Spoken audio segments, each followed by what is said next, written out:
आइए बच्चों, आज के क्लास में हम लोग चैप्टर नंबर 10 यानी कि वेक्टर अलजेब्रा के एक टॉपिक को समझेंगे। यानी कि बच्चों हम लोग समझेंगे सदिशों का गुणनफल। उसके तहत भी बच्चों दो सदिशों का अदिश गुणनफल के टॉपिक को हम लोग समझेंगे, जिसमें बहुत से परि मतलब बच्चों जिसमें बहुत से जैसे फार्मूले बनते हैं, जिनकी सहायता से हम 10.3 एक्सरसाइज के क्वेश्चनों को करने में सक्षम होंगे। और बच्चों इन्हें पढ़ना, यानी कि जो फार्मूले बनते हैं उसके बारे में पढ़ना ज़रूरी है। केवल क्वेश्चन लगाना हमारा उद्देश्य नहीं है। हम लोग तो मतलब एक बेसिक तरीके से बेसिक नॉलेज के तहत हम लोग पढ़ेंगे इस चैप्टर को। इससे पहले बच्चों 10.2 एक्सरसाइज और 10.1 एक्सरसाइज को हम लोग विधिवत तरीके से कर चुके हैं, जिसके क्वेश्चन भी कर चुके हैं, सभी क्वेश्चन और उनसे संबंधित फार्मूले भी हम लोग कर चुके हैं। बच्चों उन्हें भी आप समझते रहिएगा।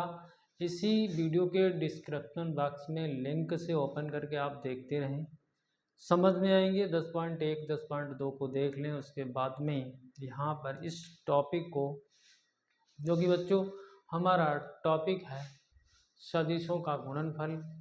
देखिए बच्चों, यहाँ पर सदिशों का गुणनफल दो तरीके से होता है।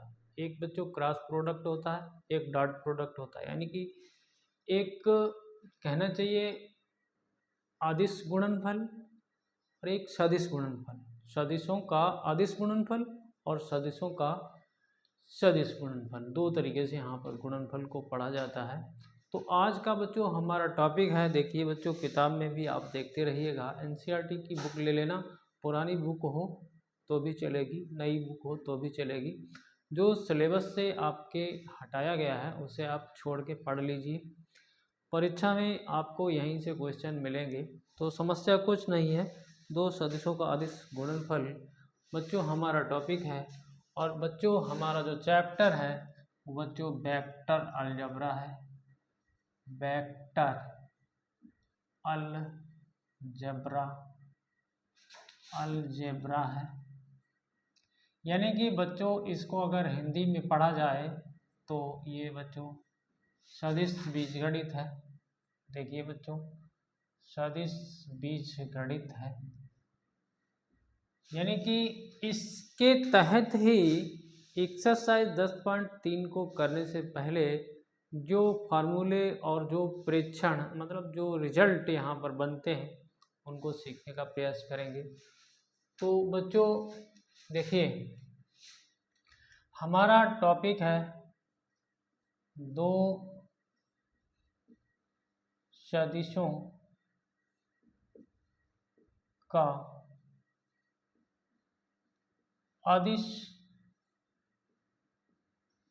गुणनफल। यानी कि हम लोग कह सकते हैं डॉट प्रोडक्ट, दो सदिशों का डॉट प्रोडक्ट। या बच्चों इसी को हम लोग स्केलर प्रोडक्ट भी कहेंगे, दो सदिशों का। तो बच्चों स्केलर प्रोडक्ट भी इसको कहते हैं, scalar product of two vector. ठीक है बच्चों। और इसी को बच्चों हम लोग कह सकते हैं अथवा में डॉट प्रोडक्ट।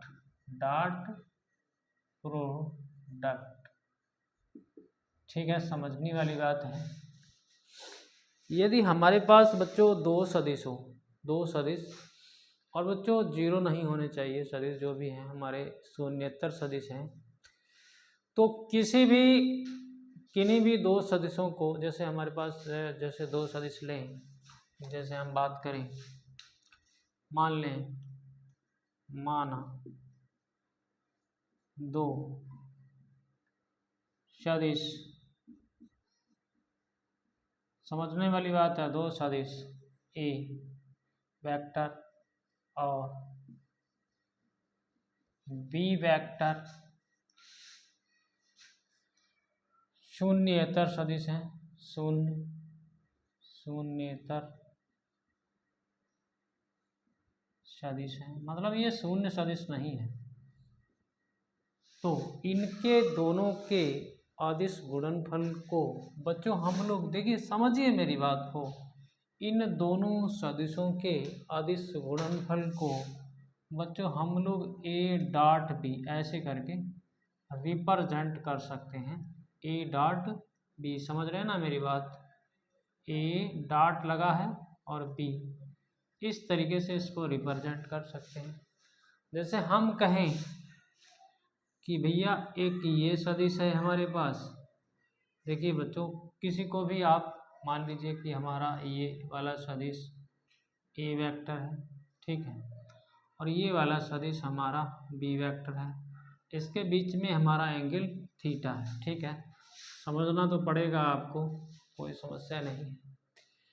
तो इस डॉट प्रोडक्ट को बच्चों, इस डॉट प्रोडक्ट को, और बच्चों ये जो थीटा हम लोग ले रहे हैं, ये थीटा 0 से पाई के बीच में ले रहे हैं, 0 से पाई के बीच में। हालांकि यहाँ पर 0 को भी शामिल कर लेंगे और पाई को भी शामिल कर लेंगे। जो थीटा है हमारा 0 से पाई, यानी कहने का मतलब थीटा बिलोंग्स टू 0 से पाई क्लोज इंटरवल, ऐसा हम लोग थीटा ले रहे हैं। तो इस अदिश गुणनफल को बच्चों कैसे दिखाया जाएगा, तो इसको समझना है। देखिए बच्चों, A dot B, A dot B बराबर ए का परिमाण, अब पीछे वाली बातें हैं थोड़ी थोड़ी, उनको भी समझना होगा। ए का परिमाण इंटू बी का परिमाण कॉस थीटा, ये थोड़ा सा याद रखिए आप, और आपको कुछ याद रखने की ज़रूरत नहीं। इस एक्सरसाइज के करने से पहले केवल आप इतना याद रखिए कि ए डॉट बी बराबर ए का परिमाण इंटू बी का परिमाण इंटू कॉस थीटा, ठीक है बच्चों, जहाँ थीटा हमारा 0 से पाई के बीच में है, 0 भी है पाई भी है। कोई समस्या हो तो कमेंट करके बताना बच्चों। इस अगर देखिए, अगर मान लीजिए यहीं पर समझने का प्रयास करते हैं, अगर कोई ए परिमाण 0 है, 0 वेक्टर है, मतलब ए वेक्टर 0 वेक्टर है, अथवा ऐसा भी हो सकता है, अथवा बी वेक्टर भी 0 वेक्टर है, तो बच्चों हम लोग थीटा परिभाषित नहीं कर सकते, क्योंकि देखिए समझिए बात को, परिभाषित नहीं कर सकते, समझने वाली बात है। जब हमारा ये वेक्टर ही नहीं है, 0 है, और ये वाला वेक्टर भी नहीं है, 0 है ये भी, तो थीटा का मतलब क्या हुआ? थीटा तो रहेगा ही नहीं। तो हाँ, ऐसा ज़रूर हो सकता है कि इससे एक रिजल्ट आ सकता है ए डॉट बी बराबर 0, ऐसा भी आ सकता है। थीटा नहीं परिभाषित होगा, लेकिन ए डॉट बी मतलब देखिए 0 ही तो आएगा, ये 0 अथवा ये 0। देखिए किताब को भी देखते रहिएगा, कोई समस्या नहीं होगी। अब बच्चों इस रिजल्ट से बहुत से प्रेक्षण, मतलब इसका ऑब्जर्वेशन करें, मतलब इससे कई फार्मूले बन के आएंगे, उनको हमें समझना है यहाँ पर, और कुछ नहीं करना है। देखिए बच्चों, सबसे पहला जो हम लोग किताब में देख रहे हैं, ए डॉट बी जो भी है, जो भी करेंगे हम लोग, तो वो एक वास्तविक संख्या आएगी, एक रियल नंबर आएगा, वास्तविक संख्या आएगी। कैसा भी आपका वास्तविक संख्या है, सीधी सी बात है, कोई ज़्यादा चक्कर में नहीं पड़ना। देखिए जैसे हम किसी भी दो वेक्टर का ए डॉट बी कर रहे हैं, तो देखिए ये भी कोई नंबर बन जाएगा, ये भी कोई नंबर बन जाएगा, कास थीटा भी, थीटा की जगह जो भी होगा, तो ये भी एक गिनती सी आ जाएगी। तो टोटल वैल्यू हमारी ए डॉट बी जो भी आएगी एक रियल नंबर होगा, एक वास्तविक संख्या होगी। तो बच्चों दूसरी बात यह है कि अगर यदि समझना है आपको, यदि ए और बी सदिश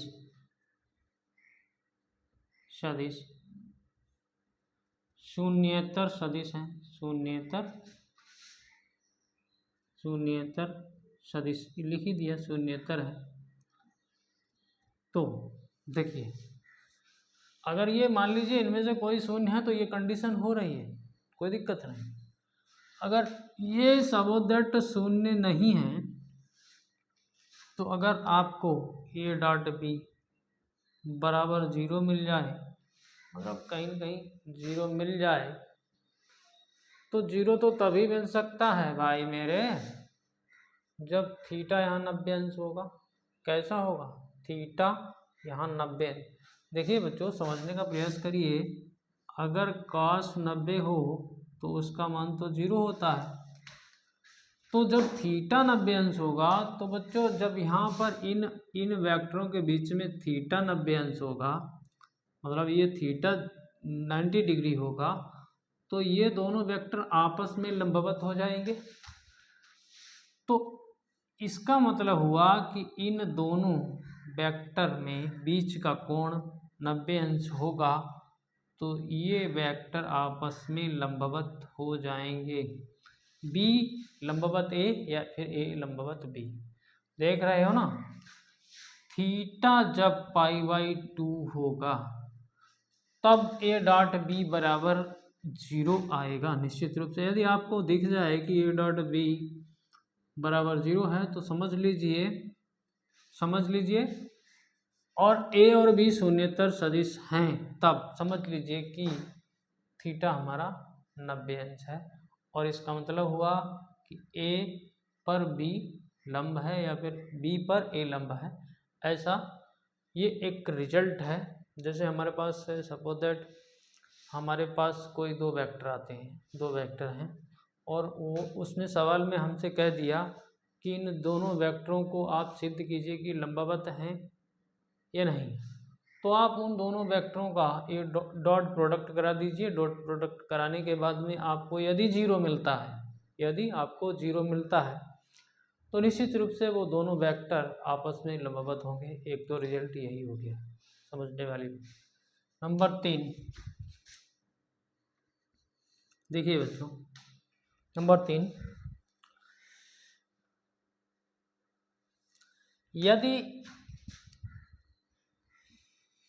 यदि थीटा को 0 अंश कर दिया जाए तो समझना बच्चों, थीटा अगर 0 अंश हो जाए तो cos 0 हो जाएगा। cos 0 1 होता है, cos 0 1 होता है।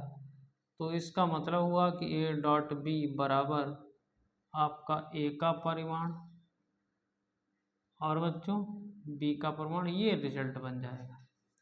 मतलब यदि थीटा यदि 0 अंश होता है तो फिर cos 0 यहाँ पर आपका 1 हो जाएगा, तो ये आ जाएगा। समझ रहे ना मेरी बात? इससे अगर देखिए बच्चों समझने का प्रयास करिए, अगर हम मान लें कि ये बी भी ए है, बी भी ए है, तो यहाँ पर भी बी एक ए हो जाएगा, ये हो जाएगा।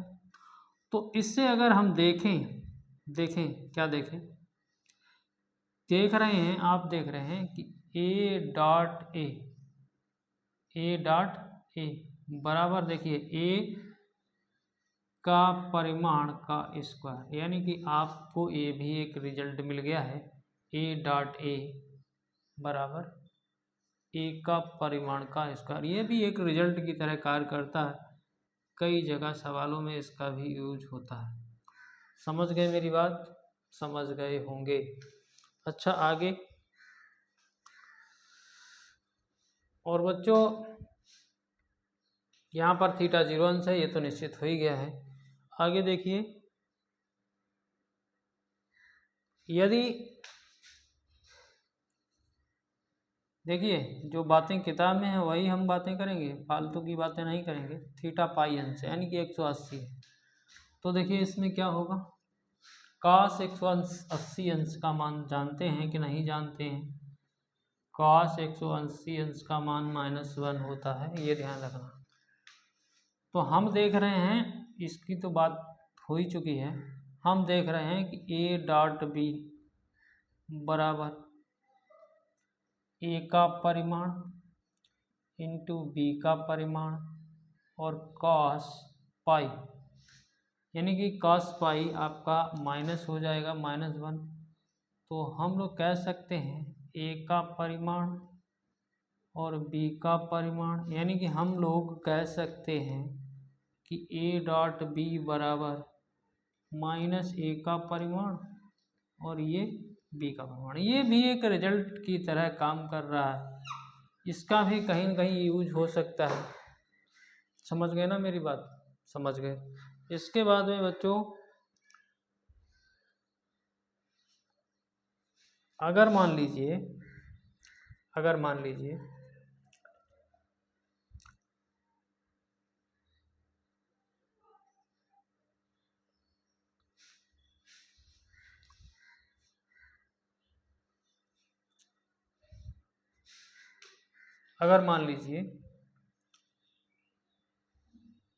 देखिए यहाँ पर देखिए, अगर कोई आपके पास ए वेक्टर है, डॉट में आपका यही ए वेक्टर की दिशा चेंज है, तो फिर -a वेक्टर का परिमाण का स्क्वायर ये हो जाएगा। ठीक है, समझ रहे हैं? जहाँ थीटा अब नहीं समझ पा रहे हैं तो देखिए फिर से समझिए। देखिए मान लीजिए ये ए वेक्टर है, ठीक है, ये ए वेक्टर है, ठीक है, ये ए वेक्टर है, देखिए, और फिर आपका दूसरा भी ए वेक्टर है जिसकी दिशा ही उल्टी है, तो ये इधर आ जाएगा, ये -a वेक्टर हो गया।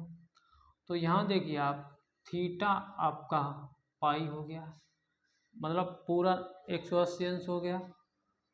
तो फिर हम लोग ये रिजल्ट प्राप्त कर रहे हैं, क्योंकि देखिए हम लोगों ने अभी अभी a डॉट b बराबर -a का परिमाण और b का परिमाण ये देख लिया है, और जब ये स्थिति है हमारी तो इसके बराबर आप ये रिजल्ट यूज करेंगे। ठीक है बच्चों, अब देखिए थोड़ी सी बातें और हैं, बाद बाकी तो सब समझदार हैं। थोड़ा मिटा के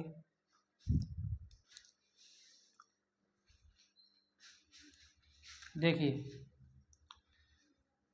सब कुछ इसी से निकल के आता है।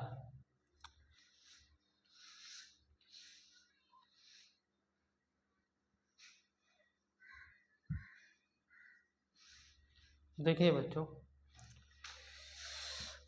अब हमारे पास 4 नंबर हो गया था, 5 नंबर में देखिए, 5 नंबर में यदि ये जो सदिश लेते हैं हम लोग, मात्रक सदिश लेते हैं जो, जैसे i j के ये मात्रक सदिश लेते हैं, अगर ये परस्पर लंबवत हैं, परस्पर लंबवत हैं, तो इनसे भी कुछ रिजल्ट मिलता है बच्चों। जैसे हम कहें इस तरीके से, ये i है, ये j है, ये k है, ये 3D का चित्र है, मतलब 3D में है, आपस में परस्पर लंबवत है। तो यदि बच्चों हम लोग यहाँ से i डॉट i करें, i का i के साथ डॉट प्रोडक्ट करें, तो देखिए, तो यहाँ तो फिर भैया i के साथ आप डॉट प्रोडक्ट कर रहे हैं, तो यहाँ एंगल तो कुछ रहा नहीं, cos थीटा तो 0 हो गया। cos थीटा जब 0 हो गया है तो cos 0, ठीक है, cos 0 1 होता है, ठीक है बच्चों, cos 0 1 होता है, तो i का i के साथ डॉट प्रोडक्ट कर रहे हो, और तो फिर बच्चों यहाँ पर इसका आप इसका परिमाण ले रहे होंगे, इसका परिमाण ले रहे होंगे, ठीक है, इसका cos 0 कर रहे होंगे, तो ये भी 1 है और ये भी 1 है और ये भी 1 है, तो कुल मिला के हम लोग देख रहे हैं इसके बराबर 1 आएगा। इसी आधार से j का j के साथ और k का k के साथ अदिश गुणन हमारा 1 आएगा। तो इसका मतलब हुआ कि i डॉट i बराबर j डॉट j बराबर k डॉट k, इनका सबका उत्तर 1 आएगा। ठीक है, समझ पा रहे हो कि नहीं समझ पा रहे हो? अच्छा चलिए ठीक है, अगर i का j के साथ डॉट प्रोडक्ट करा दें, i का j के साथ डॉट प्रोडक्ट, तो बीच में एंगल 90 है, कहना चाहिए थीटा π/2 है, तो cos थीटा यहाँ पर π/2 रखोगे तो cos 90 तो 0 होता है, तो इसके बराबर 0 आ जाएगा। ठीक है, अगर चलिए अब हम j का k के साथ करा दें, j का k के साथ, तो भी 90 आ जाएगा। k का i के साथ करा दें तो भी 90 नहीं है, 0 आ जाएगा, थोड़ी गलती होगी, ये 0। तो i dot j dot k dot i, समझ रहे हो कि नहीं समझ रहे हो? ये आपके 0 हो जाएंगे। अच्छा बच्चों, एक बात और बचती है,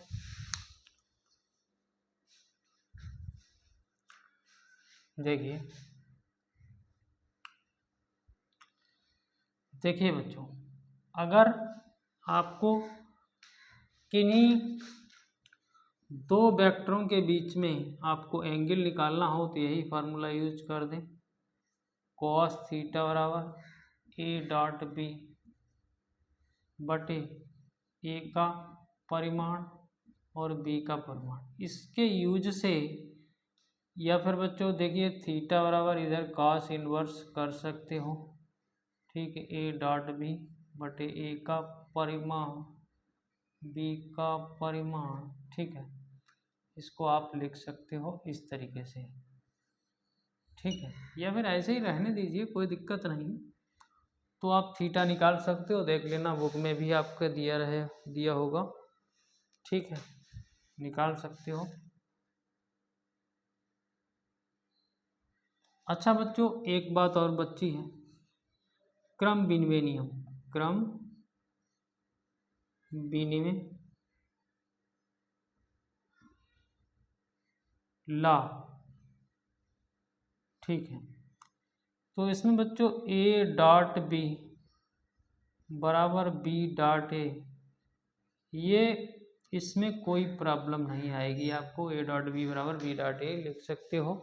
अब क्यों लिख सकते हो इसकी बात बाद में हम लोग कर लेंगे। देखिए यहीं पर अगर हम लोग a डॉट b का b डॉट a कर लें तो यहाँ कोई चेंजिंग तो होनी नहीं है, तो इसी आधार पर हमने यहाँ पर लिख दिया a डॉट b बराबर b डॉट a।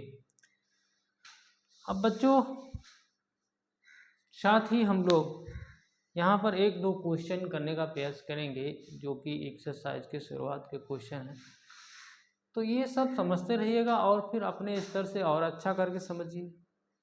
हम तो आपका सहयोग करने का प्रयास कर रहे हैं।